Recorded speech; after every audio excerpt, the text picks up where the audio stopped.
Bismillahirrahmanirrahim. Elhamdülillah ve salatu ve selamu ala Resulillah. Esselamu aleyküm ve rahmetullah. Değerli kardeşlerim, yeni bir programda bir kez daha sizlerleyiz. Yine güzel bir eser takdim edeceğim. Hemen eserin künyesiyle başlamak istiyorum. Eserin adı Çocuk Eğitimi, yazarı Nihat Özmen, türü araştırma, konusu çocuk eğitiminde izlenecek metotlar, yayın evi Dua Yayıncılık, basım yılı 2017. Kitabın içeriğine baktığımızda da özetle şunları söylemek mümkün. Malumunuz çocuk eğitimi en hassas konulardan biridir. Çocuk eğitiminde anne babanın fonksiyonu ve toplumun rolü de son derece önemlidir.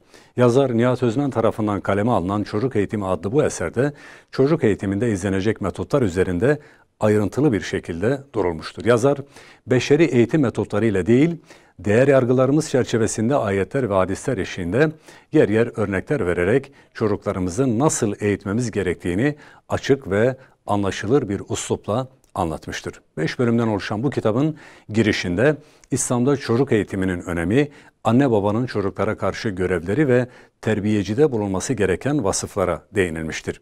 Kitabın 1. bölümünde terbiyecinin şer'i görevleri ana başlığı altında çocuğun doğumuyla başlayan şer'i görevler, eğitimin başlangıcı konuları ele alınmıştır. 2. bölümde çocuk eğitiminde izlenecek metotlar, anne babaların çocukların terbiyesindeki ilgisizliği, çocuklara kötü muamelenin sonuçları gibi konulara değinilmiştir. 3. bölümde ise engelli çocuklar, fakirliğin çocuk üzerindeki etkisiyle yetimliğin çocuk üzerindeki tesiri ve buna karşı yapılması gerekenler anlatılmıştır. 4. bölümde çocuk terbiyesindeki olumsuzluklar, aile içi sorunlar, iyi arkadaşın özellikleriyle kötü arkadaş edinmenin zararları gibi çeşitli konular ele alınıp işlenmiştir. 5. ve son bölümde ise çocuğa ahlaki terbiyedeki sorumluluğumuz, çocuğa İslami şahsiyet kazandırmak ve çocuğu İslam'a davet edenlere bağlamak gibi son derece önemli konulara değinilmiştir.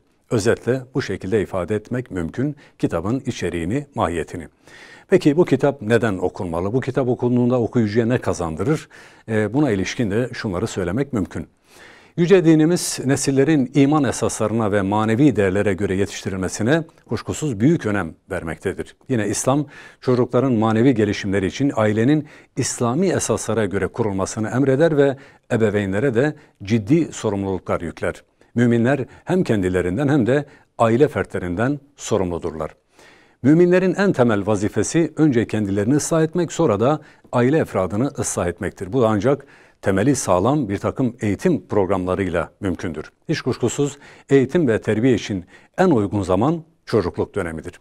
Terbiyeden birinci derecede ebeveynler mesuldür. Ancak çoğu anne baba çocuklarının nasıl eğitileceğine dair yeterli bilgi, birikim ve tecrübeye maalesef sahip değildir. Nesillerin yetiştirilmesi konusunda en önemli kaynaklar Kur'an-ı Kerim ve Sünnet-i Seniyye'dir. Bu iki kaynaktan beslenen ve bunlara tezat teşkil etmeyen eğitim programlarından da kuşkusuz istifade edilebilir. Nihat Özmen tarafından kaleme alınan Çocuk Eğitimi adlı bu eser, nesillerin nasıl yetiştirileceğine dair doyurucu bilgiler vermekte ve bu konuda izlenecek metotları kapsamlı bir şekilde içermektedir. Bu nedenle de bu güzel eserin okunmasında ciddi faydalar görüyor ve önemli tüm kardeşlerimize tavsiye ediyoruz.